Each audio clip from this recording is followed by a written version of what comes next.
ಏನ್ ಸಮಸ್ಯೆ ಆಗಿದೆ ಇವತ್ತು? ಡಿಸಿಎಂ ಅವ್ರ ಬಳಿ ಬಂದಿದ್ರೆ ನಮಗೆ ದಯಾಮರಣ ಕೊಡಿ ಅಂತ ಹೇಳ್ಬಿಟ್ಟು ಕೂಡ ಹೌದು, ಎಸ್ ಆಫ್ ಕೋರ್ಸ್. ಏನಾಗಿರುವಂತದ್ದು? ನಂಗೆ 2 ಮಕ್ಕಳಿದೆ.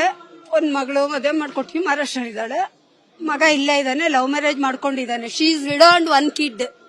ಅವಳನ್ನ ಮದ್ವೆ ಆಗಿದ್ದಾನೆ, ನನ್ನನ್ನು ಓದ್ ಹೊರಗಡೆ ಹಾಕಿದ್ದಾರೆ, ನಾನು ಒಬ್ಳಿದ್ದೀನಿ. ನನಗೆ ಫುಲ್ ಕ್ಯಾನ್ಸರ್ ಇದೆ, ನನಗೆ ಸಹಾಯ ಬೇಕು, ಇಲ್ಲಾಂದ್ರೆ ದಯಾಮರಣ ಬೇಕು. ಆಸ್ತಿ ಅಂತಸ್ತಿ ಎಂತದೂ ಇಲ್ಲ, ಇಷ್ಟೇ ಬೇಕಿರೋದು ನನಗೆ. ಯಾರ ಕಡೆಯಿಂದ ಸಹಾಯ ಎಕ್ಸ್ಪೆಕ್ಟ್ ಮಾಡ್ತಾ ಇದ್ದೀರಾ? ಸರ್ಕಾರ ಯಾ ನಿಮ್ಮ ಮಕ್ಕಳಿಂದ ಮಕ್ಕಳಿಂದ ಏನಾಗಲ್ಲ ಬಿಡಿ, ಸರ್ಕಾರದಿಂದ ಕೊಡ್ಲಿ, ಇಲ್ಲ ಪಬ್ಲಿಕ್ ಯಾರಾದ್ರೂ ಕೊಡ್ಲಿ, ಇಲ್ವಾ ದಯಾಮರಣ ಕೊಡ್ಲಿ, ಅಷ್ಟೇ. ತಪ್ಪ? ನನ್ಗೆ ಹೆಂಗ್ ಹೋಗ್ಬೇಕು, ಎಲ್ಲಿಗೆ ಹೋಗ್ಬೇಕು, ಹೆಂಗ್ ರೀಚ್ ಆಗ್ಬೇಕು ಅನ್ನೋದು ಗೊತ್ತಿರ್ಲಿಲ್ಲ ನನಗೆ. ಇಲ್ಲಿ ಬಂದಿದ್ದೀನಿ, ಬಂದ್ಬಿಟ್ಟು ನಾನು ಇಲ್ಲಿ ಕೊಟ್ಟಿರೋದೇನಂದ್ರೆ ನನ್ನ Aadhaar card xerox, phone number, ದಯಾಮರಣ ಅಂತ ಬರ್ದು ಕೊಟ್ಟಿದ್ದೀನಿ, ಇಷ್ಟೇ ಕೊಟ್ಟಿರೋದು ನಾನು. ಅದಿರುವಾಗ ಇನ್ನು ಬೇರೆ ಯಾವ್ದು ಬೇಕಾಗಲ್ಲ ಅನ್ಸುತ್ತೆ ಅಂತ ಕೊಟ್ಟಿದ್ದೀನಿ ಅಷ್ಟೇ. ಏನ್ ಹೇಳಿದ್ರು ಡಿಸಿಎಂ?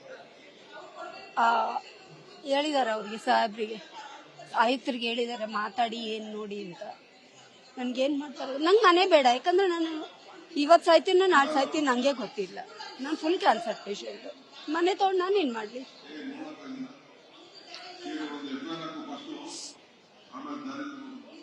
ನಿಮ್ಮ ಹೆಸರೇನಮ್ಮ? ಲತಾ ಅಂತ, ಎಲ್ಲಿರೋದು ನೀವು? ಇಲ್ಲಿ ಯಲಹಂಕ ನ್ಯೂ ಟೌನ್, ಸೋಮೇಶ್ವರ ನಗರ.